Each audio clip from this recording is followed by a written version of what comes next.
Hi, good morning. It is April 11th, 2025. I'm Conalisa Mahu with Lighthouse News and Notes. And today I am with two of my favorite groups of people. One is Donna D'Ingillo with the Institute of Christ Consciousness and, of course, the Center for Planetary Management. It is our Friday meeting, and we have Donna as a special guest. So, today, what we are going to be looking at is the solutions for a planet in crises. When we feel crises, what is it that we need to do first in order to Recording stopped. calm and ground ourselves and be able to manage this crisis? And Donna's going to give us some insight into what's happening on the planet, what's happening in our spirit, soul, body, and mind to help us really manage that crisis. So I'm so glad that she's here. So, Donna, thank you again for being here with us at the Center for Planetary Management. It's always a pleasure to be with you. You enrich our lives. What can I say? But I love you. Oh, And I love you too. thank you for being Uh, here. You're so welcome. My pleasure. But one little side note, did you hear that? I heard on my end the recording has stopped. So that's a recording, that's our Zoom recording. And it was Oh, has to do with an AI recording. So I apologize for that oh, little glitch, but our recording is still happening. oh, okay, You good. know, technology, we have to kind of lean into it, love it because we can't live without it anymore. That's for sure. So what do you Okay. have for us today? Planet in crises. Well, what I want to talk about today is the circuitry repair of the planetary mind that was so deviously and pervasively corrupted during the time of the rebellion and then the ensuing long years of the rebellion legacy on the planet. I was first exposed to this, of course, reading the Urantia book, where it goes into detail about the Lucifer rebellion and, of course, the Adamic default. But it wasn't until the early 2000s, after I started a practice of quieting my mind to make contact with my indwelling spirit and divine parents, and also practice doing long distance hands-on or hands-off energy healing, that my celestial teachers started giving me more inner guidance about the circuitry of the planet. One of the things that I became aware of in early 2000s was when Michael and Mother invited me to open the subconscious mind, my own subconscious mind. And I didn't really know what that meant, but I trusted them. And then, as an additional request, they asked me to open up the circuits of the rebellion and to see what was engineered on the planet by the rebels that have still been impacting us for over 200,000 years, not only in the circuits of mind, but in the circuits of memory and into the genetic coding. So this has been a very long period of training and exploration of how consciousness functions in us, how it got distorted, and how it is now being corrected. So here we are, some 25 years later, and all through this period, I started to do healing sessions with people. One of the first things I was introduced to was the concept of ancestral healing, that memories get encoded through the DNA, through the epigene, that takes traumatic memories and also positive memories that get coded into subsequent generations. Now, when this first came through in the early 2000s, I knew nothing about this. I knew nothing about the field of epigenetics. It wasn't until about 4 or 5 years later that a friend showed me a program on PBS called Ghost in the Genes, where it was talking precisely about how memory gets translated from generation to generation through the epigene on the DNA strand. So this was more of a scientific confirmation of the spiritual information I was receiving from my helpers. So in those early days when I was conducting generational healing for people who were interested in getting, um, excuse me, more of the trauma within them to be corrected, it was very difficult to reach down into the depths of the subconscious mind because there were so many Luciferic encodings, if you will, that I saw when I was working with people through my spirit eyes. It was like there was this big, thick, dark mass that was preventing people from going down into the subconscious mind where there's tremendous amounts of fear, unworthiness, loneliness, desperation.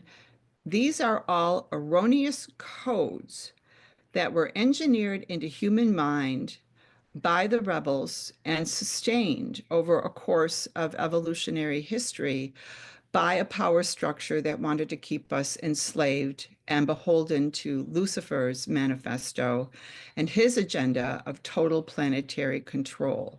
He wanted control of all of the 37 planets that were in his system, the ones that rebelled, and he wanted to act as the god of the system.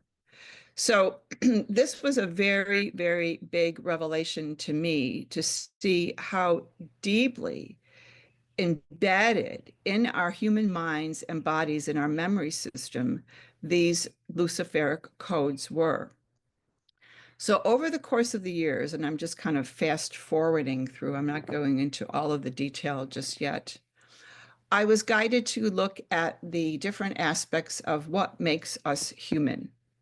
We are given a personality by the Father in paradise. This is a gift. It gives us the right to be an individuated expression of the purpose for which God has created us to evolve over a long, long period of time to the point that we are one day standing in front of Him as completed spiritual beings. The problem that we face on this planet is that the corruption was so riddled through every aspect of our social cultures, our institutions, our human energy system, that the human mind was not able to extricate itself from these deeply embedded Luciferian codes. I've seen the codes. I've worked with the angels and the archangels, a lot of times with Gabriel coming in to bring in light that dispels the connection in human mind to the coding and starts to let it all come out. And in the earlier days when I was conducting this, the dark energy would be broken up by a spark of light, and then this very nasty coding would come out like, I hate myself.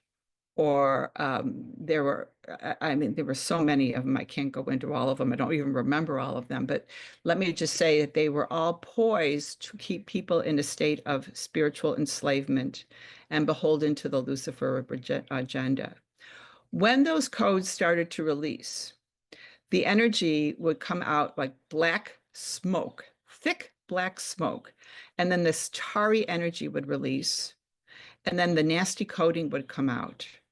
And so when that came out, it was time to spiral in the correct energy language that was not just words or codes, it was symbols, it was light, it was color, it was sound, it was a wide variety of information.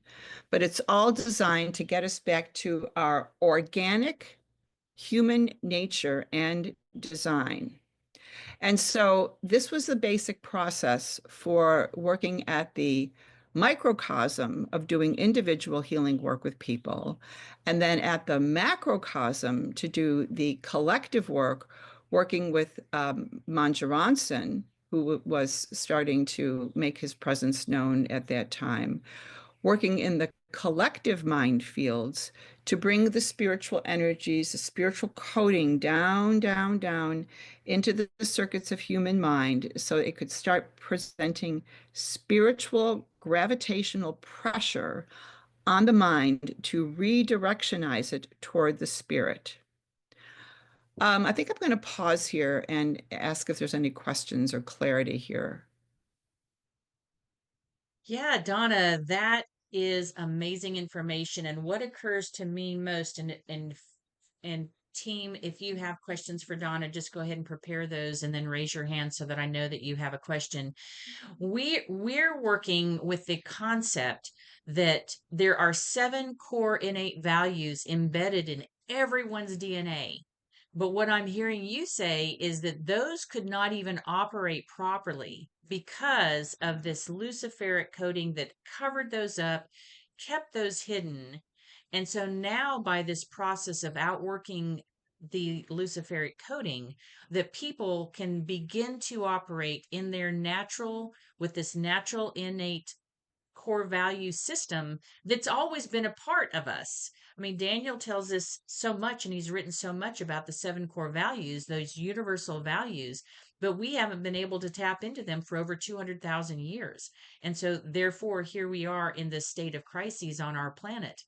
But with the work that you're doing and others are doing, this is coming off the planet. It's coming out of our mindal systems so that our DNA can actually operate the way that it should. Is that sound about right to you? It is, but there's a little bit more to it. It's not just the DNA, it's the memory system. And that memory system is so pivotal in understanding this process because memory is very closely tied to evolution. How does one generation evolve from another generation? It's through the memory circuits. And this is where it's like that memory cache had all this nasty coding in it. Mm. And it took a long time for, well, for us, we wanted to be done immediately, right? Yesterday, we want it But yesterday. yeah, from the celestial perspective, it really was a very fast process. So that the little by little, those layers of coding, and I think what I remember hearing from some transcripts, not the information that I transmitted, but from others, that even the Celestials didn't realize how deeply embedded the damage was, how nefarious the Luciferic actual engineering. They actually engineered language to prevent us from accessing our thought adjusters, from feeling the presence of Michael and Mother. And he has basically in Lucifer's manifesto all of the interference is right there. I mean, he separated us from our personalities and from the Father. He did not believe that Christ Michael was his administrative head. And so we were disconnected from Father. We were disconnected from Mother through his engineering, nefarious engineering in the adjutant mind spirits to prevent us from evolving the way we were normally designed. So all of these provisos of his manifesto acted as the template or the plan to muck with our human consciousness and prevent us from evolving. Now, the good news is that in Michael's correction plan, they put in tremendous amounts of compensatory information. Michael has even mandated that the life carriers develop some kind of, I don't know if I would call it reverse engineering coding to go in to draw out the rebellion codes. But I've seen that happen when more comes out. One of the biggest things that I've just recently uncovered was the way the physical body had been manipulated to keep us in a state of fear, especially the fear of death. Now, if you consider that our human energy systems, our human design, was actually a perfect design, it was divinely designed, then what is the correct way for us to look at the physical demise of the body is just the letting go of the body to release the soul so it can progress on its journey to eternal life. And so what was engineered in the coding in the body was this fear of death, like this sense that death is all there is. Okay, end of game. No more. You don't live anymore. That's completely antithetical to the divine plan of spiritual development and soul growth. And so, what is now being provided to us is this relanguaging to help the body. And I'm not talking about the mind circuits, I'm talking about the body as a mechanism, almost like a machine, that the body is programmed for eternal life to naturally release the soul at some point when the physicality of the body can no longer sustain the magnitude of energy in the soul. And so the body will release the soul, and what we have is that physical demise of the body, but the soul and the personality continue on. We continue on. That was very interesting to see that recently come through. So we've been going down the layers of the emotions, the mental state, into the physical state, into the DNA, and to see how the automaton, which is the tiniest building block of matter, communicates with the physical body through the electronic activity. This is a very complex process. And the way I was trained was to look at all these different aspects piecemeal. First was the generational healing. Then there was the going through the different layers. Then it was working with the personality as the higher structure of the human composition. So you might call the personality as the template. And our human natures are growing our souls so that one day that personality is complete. You know, our souls and our personality are complete. And that is the province of the adjuster to help us develop that within ourselves. So all of this recoding has been to get us back to our original divine plan, but with the compensatory upgrades now from Michael and Mother to support us in this massive development, you know. And so where we are at the collective level is that much of the circuitry has been repaired. I'm not going to say all because I don't have that access to that information. But I do know that when I conduct individual sessions for people, I don't see that massive dark tarry mass like I used to see. That's gone. Hallelujah. But there still are attachments in individuals to the planetary mind. And so what we are focusing on is disconnecting those circuits and elevating up to Mother's cosmic mind, and to help people feel who they are, and to help humanity remember and recognize. And so in some of the sessions that we're doing, we're bringing in those codes of remembrance and recognition so that people organically begin to feel these natural core values that have been given to us for our development, our evolutionary, spiritual, social, evolutionary development. So I'll just stop there and see if there's any questions or clarification.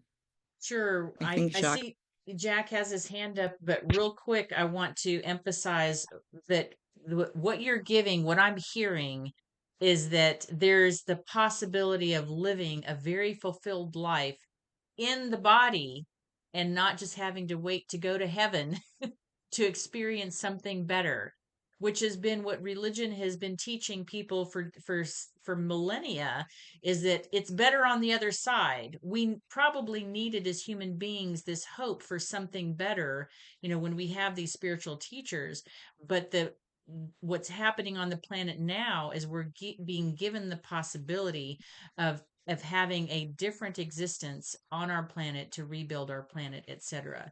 And I don't want to talk too much. I do want to bring Jack up here. So give me just a minute to bring him up and let's see what his question is. Thanks, Jack. Go ahead. Bonjour, Donna. Always a pleasure to listen you. What you Thank said you. clarify many things for me, and I've always wondered why, when you present to people spiritual, let's say, books or idea, they love this idea, but I notice they they don't go too much in detail and they don't are attractive too much. That was really a surprise for me, even for people who have, let's say, a sort of spirituality, why they don't go further in looking at other things. They stop quite quickly. So what you are saying here, it's that the plan from the rebellion was on purpose to stop people to go in detail, to go to their thought adjuster, to connect with this thought adjuster. Am I Yeah. correct? Yes, you are. And that's a very important point. And I want to emphasize that a little bit because that goes back to the first proviso of the Lucifer rebellion mandate when he said there was no first source and center. He negated our relationship with the Paradise Father. Remember, Lucifer didn't have a thought adjuster like we have. We have direct access to the Paradise Father. He didn't have that. So he didn't have the same type of relationship that we have with the Father. So basically, what he said, well, there's no Paradise Father. That's all a fallacy from the universe level. And so what they did was they put in all of these levels of coding and interference.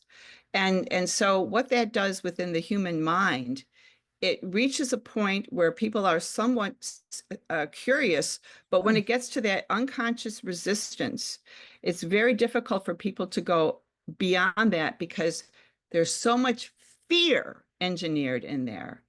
And that was intentional because fear is the greatest paralyzer in the human condition to keep us from evolving the way we were designed to evolve. These fear codes have been so geniusly crafted. I mean, it was brilliant, but it was so awful what they did. And when people start to feel that they want to go into a deeper level, that fear kicks in. And I can't tell you how many times in sessions I've heard people say, I want to go there, but I'm afraid. And you have to recognize that that fear is a false form. It's like a veneer.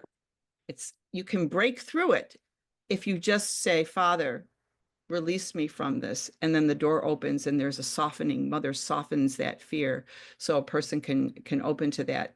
But I can't tell you how many people I've done sessions with, when they get to that point, they will stop and they don't have the faith to trust that there's something better underneath it to kind of get down to the gooey inside of a person's personality where all that love exists.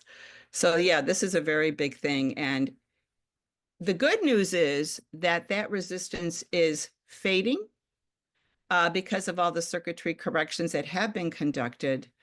But for some people who generally are not spiritual or are still operating in fear, that influence is still, yeah, maintaining some level of control over them.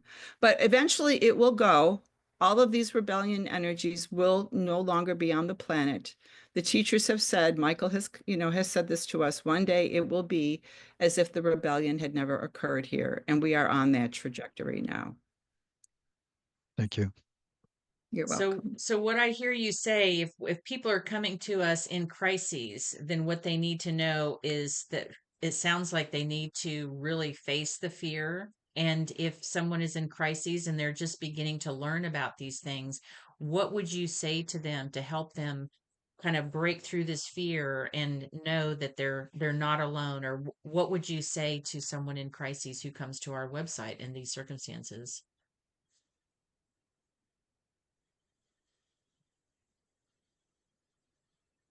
Just give me a minute here.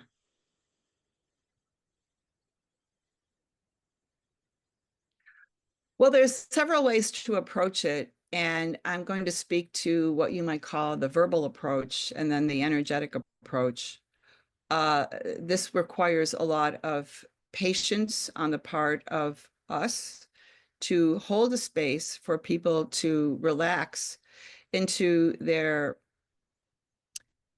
higher currents of their mind. I'm going back to the celestial teachers. Number one teaching when that first began in the early 90s was the practice of stillness. And to introduce the idea that there is a divine source that lives within human mind, but the human mind provides a lot of interference, and that by learning how to quiet the mind to contact the divine source with that express intention, because there's all different kinds of meditation, many, many different varieties. However, when a person sets the intention, I need to know who I am and what my divine source is, that is the one that opens the door for the adjuster to start inlaying the information a person needs. So you can say something to them about their divine source and use the terms that maybe they're comfortable with. Some people don't like the word God. There's a lot of baggage around that, as you know. So the kind of like the common term that I see out in the collective is source, divine source. And then to encourage people to the idea that it's up to you to decide and to feel who your divine source is, but ask questions and give them a meditative practice, which we've done at the ICC. We do the 7 steps of stillness as a way to help people know that they can talk to God and their divine source, but then they have to listen. And that is the first step, to learn how to quiet the mind and receive the inner guidance, and to practice, practice, practice.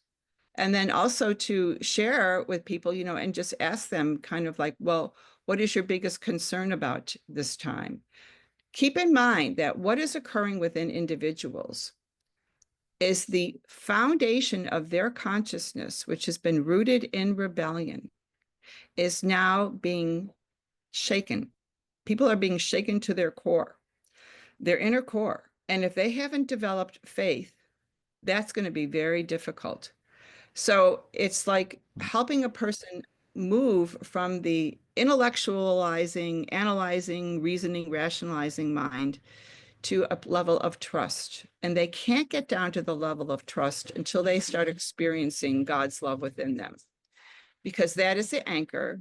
That is the place that will secure them in the inner awareness that they are valued, they are loved, and that they have a divine purpose for their lives.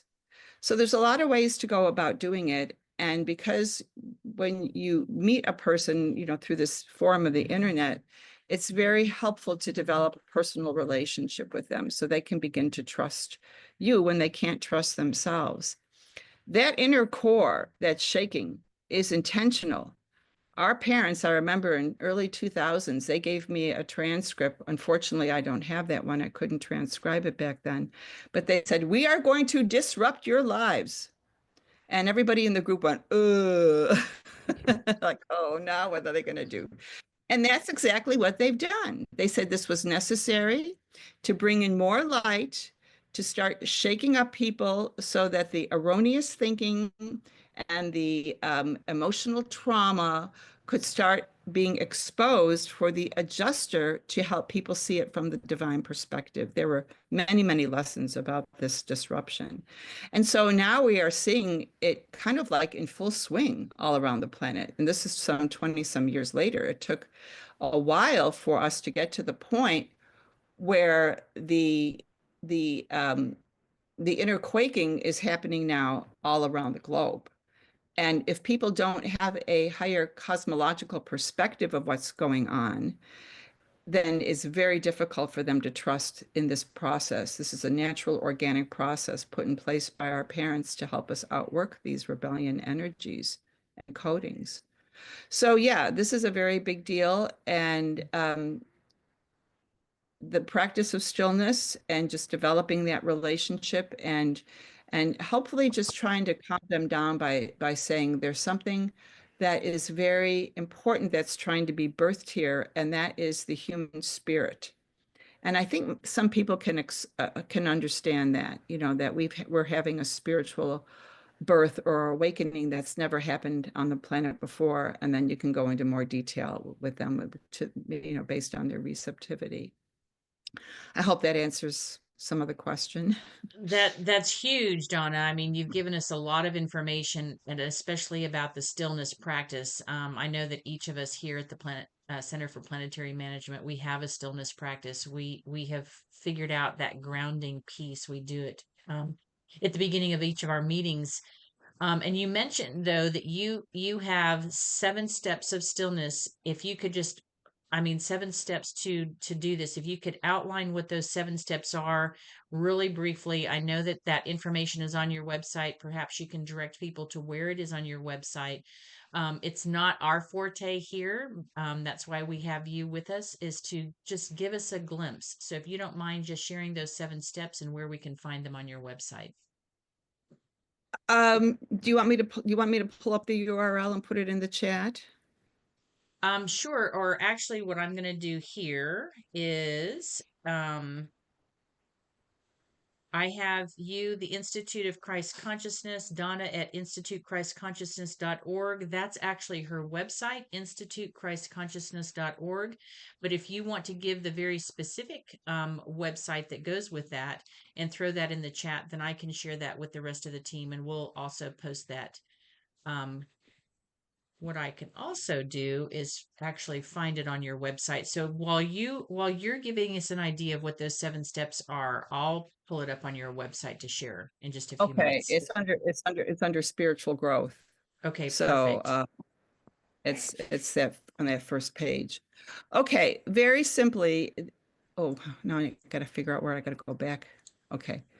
So the 7 steps to stillness are designed to elevate human consciousness from the normal state to the adjuster receptivity.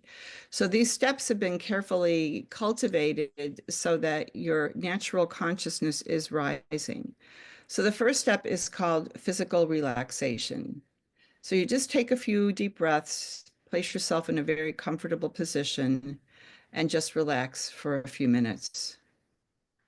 The next step is mental relaxation. Pick a focal point that your mind can return to when your mind naturally wanders, and it will. Could be a beautiful scene in nature. You could listen to some beautiful music. That's what I did when I was first practicing meditation. I went back to listening to music when my mind wandered. But what you're doing here is you're starting to quiet the mental chatter. You're not going to stop it. You're just like letting it kind of reach a different plateau. And so when you get to that place where you have a really good image of your focal point and you can stay on it, then you just start talking to God, which is the third step. Talking to your adjuster. You're talking to the most wonderful friend, parent, helper, wisdom you could ever have. And you can stay in that talking to God for as long as you want. Just get everything off your chest, everything that's bothering you. I mean, your adjuster knows exactly what's going on in you anyway. So why not just, be honest and admit it? And then in step 4, you're asking for help. What do I need? Show me what I need. Give me information. Or additionally, you can ask for help for others. You can pray for them. Because now what you're doing is you're starting to move out of the human level of consciousness into the spiritual level. That asking for help is starting to elevate you to out of your own human ego, if you will, into a higher level. The 5th step is give thanks, gratitude. And again, that's gratitude is opening the heart. That's a very important step to stay in that place of gratitude. Actually begin to feel your heart expand because that is the door opener for the spirit. So you can stay in these places as long as you want. But when you get to number 6, silent listening, you're returning to your focal point and you're just staying there, focalizing on that music, scene of nature, affirmation, a word, whatever you want. You can always ask your adjuster, what should be my best focal point? And so the silent listening will naturally take you to the next step, the embrace. And that is where, when you're quiet, and it takes a while to get to really feel that embrace of God from within, but then there's that down rush of love and peace. And when you get to that place, you can be assured that that's your adjuster making contact with your mind. You may get some information, some insights. You may get a word. You may get an answer to a problem. It's customized for you and your adjuster. Your adjuster is intimately involved in every aspect of your life. And so when you get to that sense of the embrace, just stay there until you feel you're getting what you need. Now, not every stillness experience is going to be the same. It's not designed to be the same. There are times when you're not going to be able to quiet your mind, and don't get hung up on that. Just try again the next day or a few hours later. But try to devote at least 30 minutes to it, because it takes a while for the mind to get trained to know that it's being used in a different way. And this is not something that we are taught in our culture. We're always taught to be doing, doing, doing, doing. And this is taking us into more of a state of being with Father, being with the divine guidance, and learning how to control the mental chatter so that it is elevating up to the adjuster receptivity level. And I also have a MP3 meditation that I did many years ago that is available on the website for purchase. But the 7 steps, if you follow them, kind of keep that open. I've heard from people who've said, I've tried all kinds of meditation, but this one works for me because it's expressly designed to make contact with the adjuster. Some other forms of meditation are designed to help you maybe zone out or relax, but this one is specific for communication with the father fragment. And so one brief thing before perhaps you can lead us through that 7 steps, Donna, is you have talked about the father fragment, and those of us who have read the Urantia book may be familiar with that. But tell us one more time what that father fragment is so that a person in crisis knows they're not disconnected from this source ever. Can you give us just another brief? You mentioned it before, but it takes hearing things repeatedly for things to stick in. And for a person in crisis, this might be the one thing that really helps them.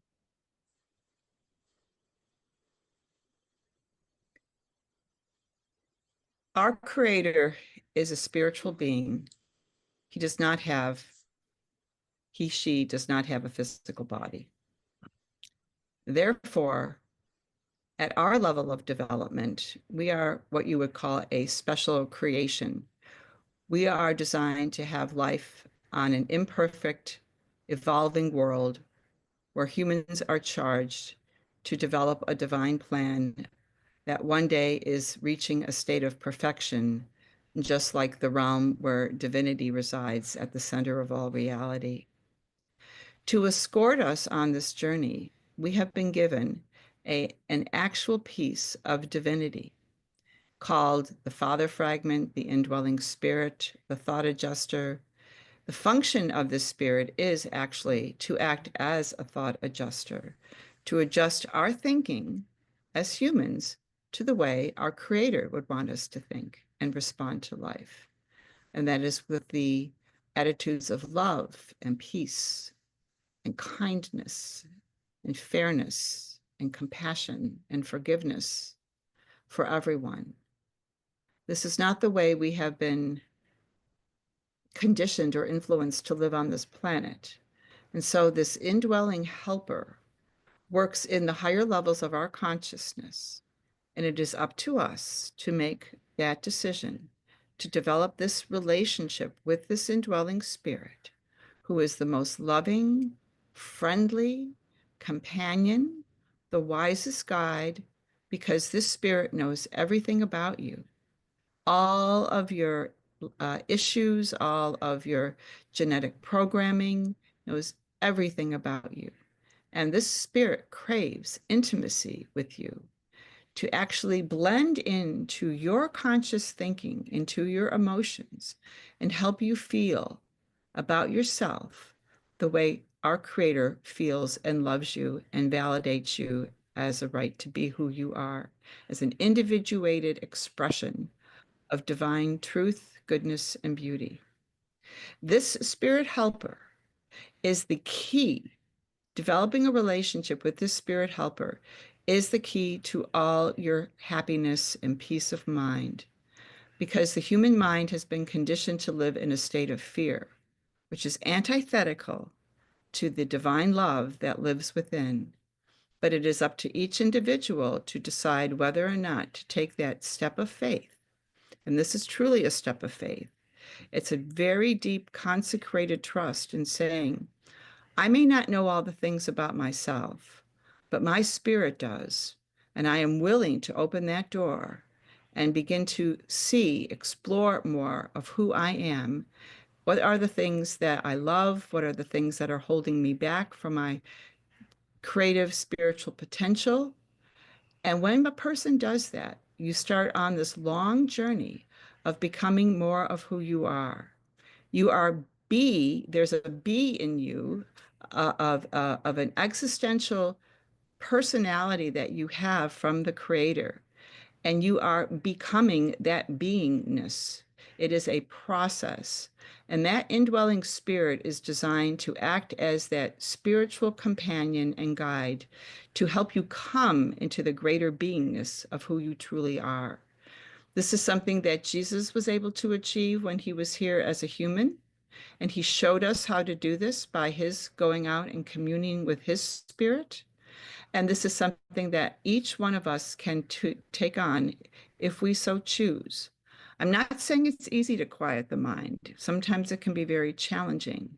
But with persistent, consistent practice of making contact with the spirit, you will reap the rewards as you gain more confidence and trust that there is a divine source within you that loves you beyond your ability to even feel that. So much big love that when you experience that, you will be forever changed and you will never want to go back to what you were, like in an old way of thinking or living.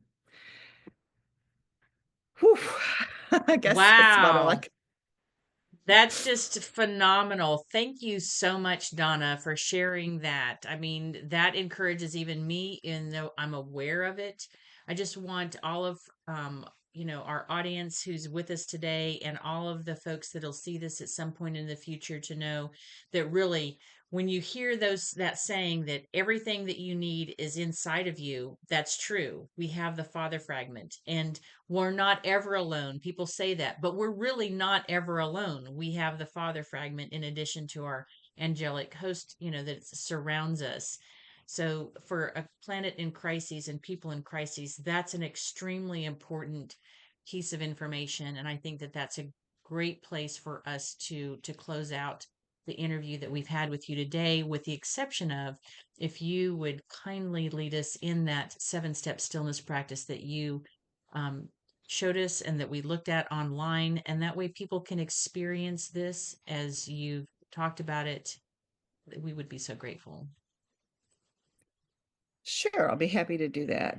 Any final thoughts before we go there? Any final Well, questions? you and I had talked about the those excerpts that we've done from some of the collaborations that we're doing with the Celestial Helpers. I don't know if you want to include that, if that's too much information for people, maybe at another time that can be shared, but that would be giving people an example of how we humans do collaborate with the celestial helpers and what they are doing at their end to bring in all these circuitry corrections, because we are what you might call anchors at the human level. And we're saying to them, it is our will that we want these changes to happen. And when they hear that agreement, then they can bring in those changes that we need. And there are so many, it's like every thought that we've ever thought, every thought that humanity has ever thought is being elevated into this bigger bandwidth of divine thinking, divine relating to reality. Mm-hmm.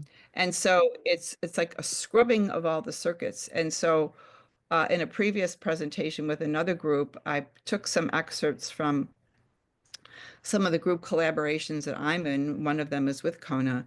And if you want to add that maybe as a piece to the recording, it might help people understand a little bit better the process that we're doing with the celestials, because it is now imperative that we collaborate with these higher divine spiritual beings. We are not going to be able to create the higher social institutions without the spiritual foundation that they are helping us achieve, and the information that we need of the higher realms that will support the human interest in cultivating those seven core values. Imperative, and Mhm. it is very necessary for people to understand this. This is part of the reconnection from the to the rest of our universe family, because we were quarantined during the time of the rebellion by spiritual personalities who did not want that rebellion energy to be infected into other parts of the universe.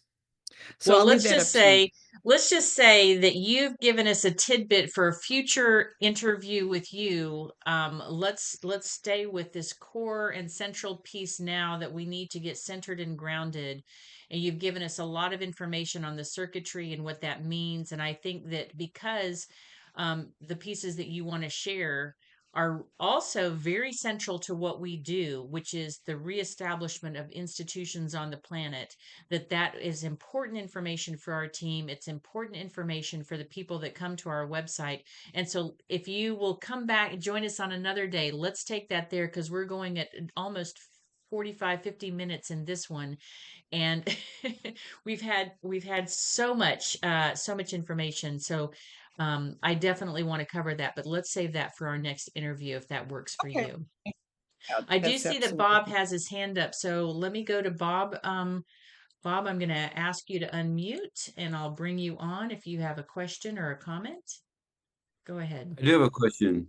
I was just experiencing something, and I was wondering if sometimes when a person is going through this process, sometimes their body might quake or shake. Is that a possibility?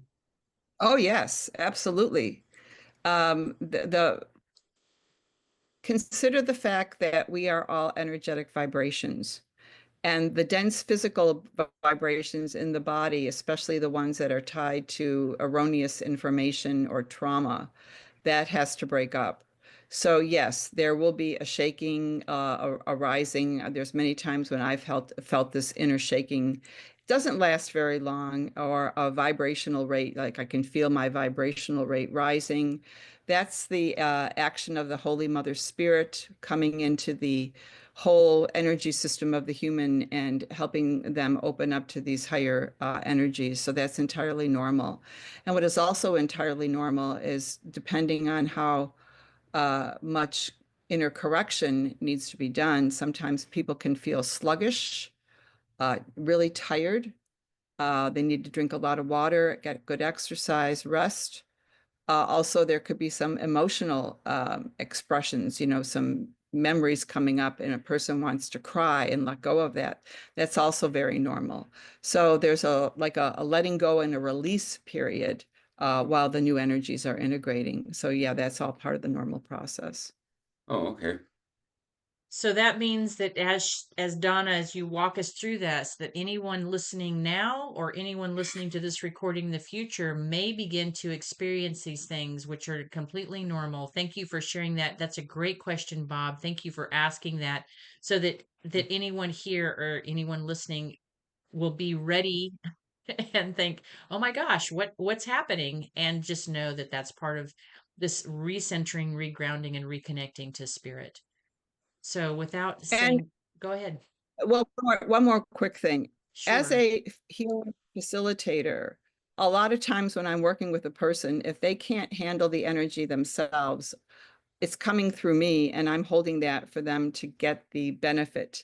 I've been my whole body and my whole energy system has been kind of upgraded and trained to act as a conduit for these energies to come through. And there have been times when a lot of people have this trauma in their body, and I will cry it out for them, and they won't have to deal with it, Mm. because I'm used to that now.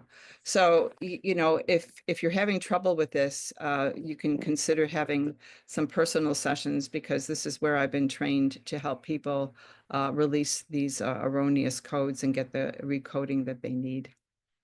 Thank you for that, Donna. And for any of you that have not had a session with Donna, you can go to her website, institutechristconsciousness.org. You can register for a session, have a consultation with her. I personally, I know that it has helped me, and I would highly recommend it. If this is something, if you want to feel the upgrade, if you're not making progress on your own, Donna, you're wonderful, and I appreciate all that you've done to enhance my life. Oh, thank you so much. You're So welcome. sweet. All right, so we are going to go in. I'm going to share real quickly again. This is on Donna's website. It's the 7 Steps of Stillness. We looked at it just a few minutes ago. I'll show you right here at the top. It's the Institute Christ Consciousness. It's a post that she has. It's the stillness practice. She's going to walk us through the stillness practice very briefly, the 7 steps of stillness, physical relaxation, mental stillness, talking to God, asking for help, giving thanks, and mostly this gratitude for what we have, silent listening, and then the embrace. And you can find this at her website, but she is gracious enough to give us an opportunity right now to experience this with her. And so thank you for that, Donna. And if you'll just settle into your chairs and relax, Donna, it's all you. As you settle into your chairs, take a few deep breaths and just let go of all the talking energy. And just feel your body.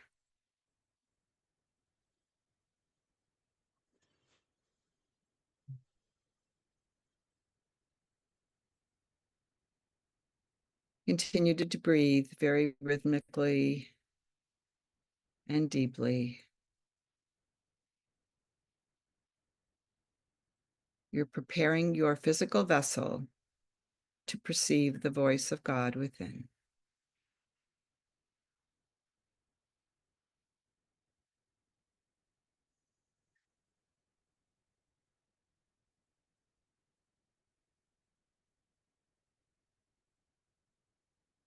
In step 2, mental relaxation, because the mind has a tendency to wander, pick something in your imagination that will be pleasant for you to return to when the mind wanders. A beautiful scene in nature, maybe it's the word love or peace, or a very powerful affirmation for you. But do get a good mental image of this so that when your mental chatter starts to show itself, you can return here and return in time again. You are training your mental chatter to obey your command, your intention.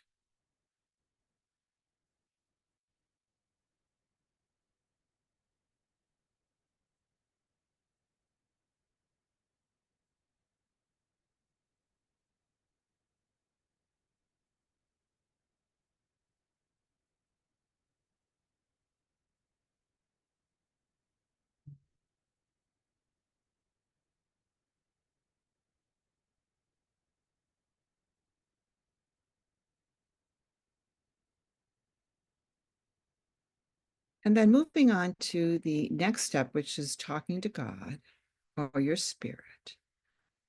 Place your attention at your heart center and begin your conversation with your creator, divine source, in whatever way you wish. Share your problems, your frustrations, your joys, your intentions and desires, whatever you wish. This is your unique time to be with your creator, to share what you need to say.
The next step is to ask for help.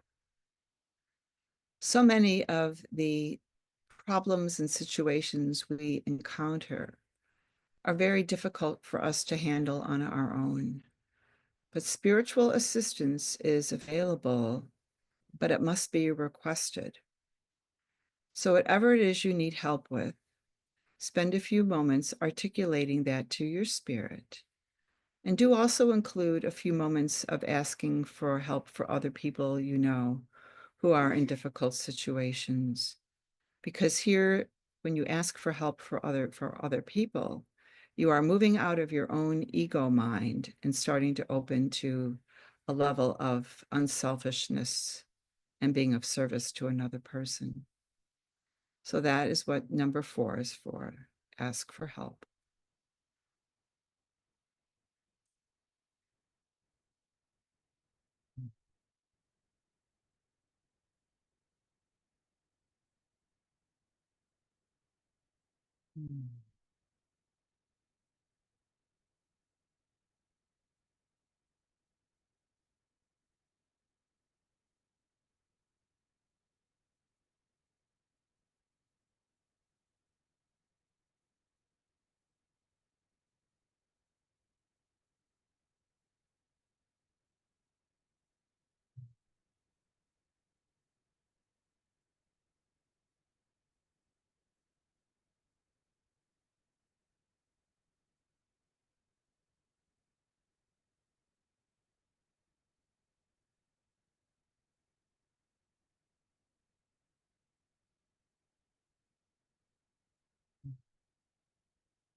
As we move into the 5th step of gratitude and being grateful for what has been given to you, stay placed in your heart and just let that beautiful appreciation and thanksgiving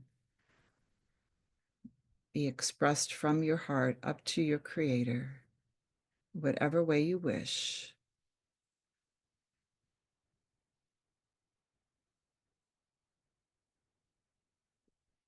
And allow the energies of your mind to continue to elevate to those higher levels of spirit receptivity.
In step 6, silent listening, you can stay centered in your heart and keep your mind on that focal point.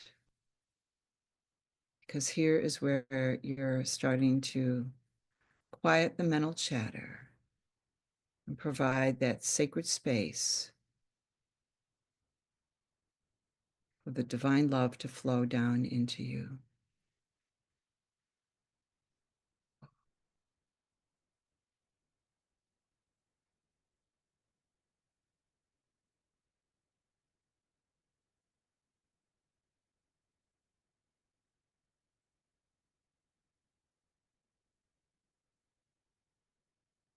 And the final step of the embrace, simply invite your divine spirit to provide you with what you need perfectly in this sacred moment, and just simply receive through pure experience.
The embrace of your divine source within is the culmination of the stillness practice.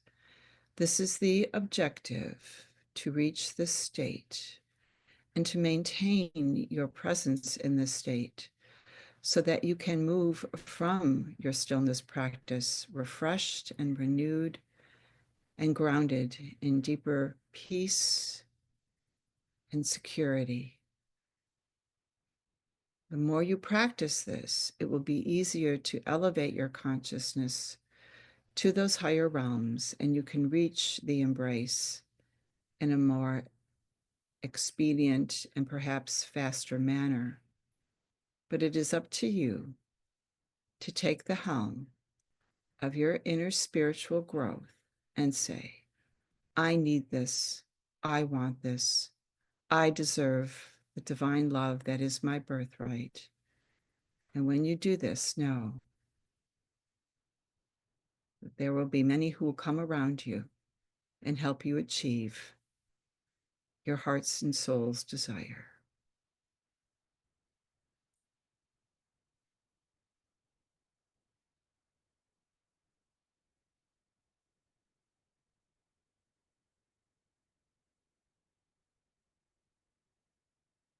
Mother, Father, God, thank you for your presence within us, and thank you for the gift of the indwelling Spirit to be that perfect companion and guide for the human experience, to grow in who we are as children of a loving Creator, having a spiritual experience here on the earth plane.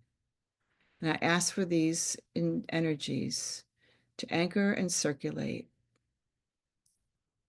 throughout each person who is listening to this meditation, and may it bring them into deeper communion and communication with the goodness, the peace, the beauty that lives within them, that is a part of their intrinsic human nature and value.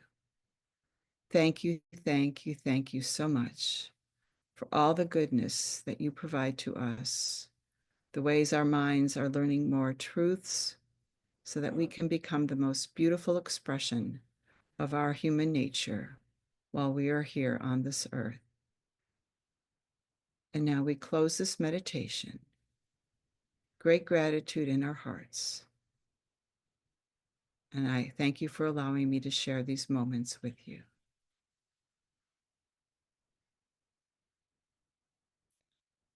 Take a few moments to come back. And I thank you for allowing me to do this presentation for you today.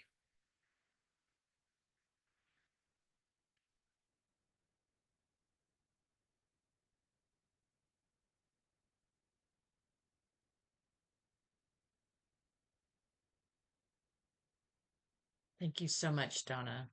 I know I feel rejuvenated to face the rest of my day, and our team here is all over the globe. I would imagine that they feel refreshed to face the rest of their day or their evening as well.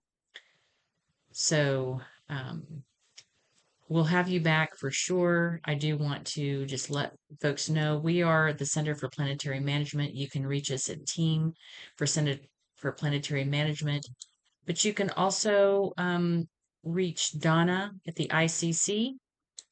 Let me turn hers on. Donna, she's at the Institute Christ Consciousness, Donna at institutechristconsciousness.org. She is a minister. She's been in ministry for 15, 20 years. And just check out her website. Go there. You can find the stillness practice that she shared with us today. We're closing out our April 11th recording. So glad you could be here with us today. Team, stay on board. We'll have a little bit of a chat with Donna before we leave. But once again, thank you for being with us.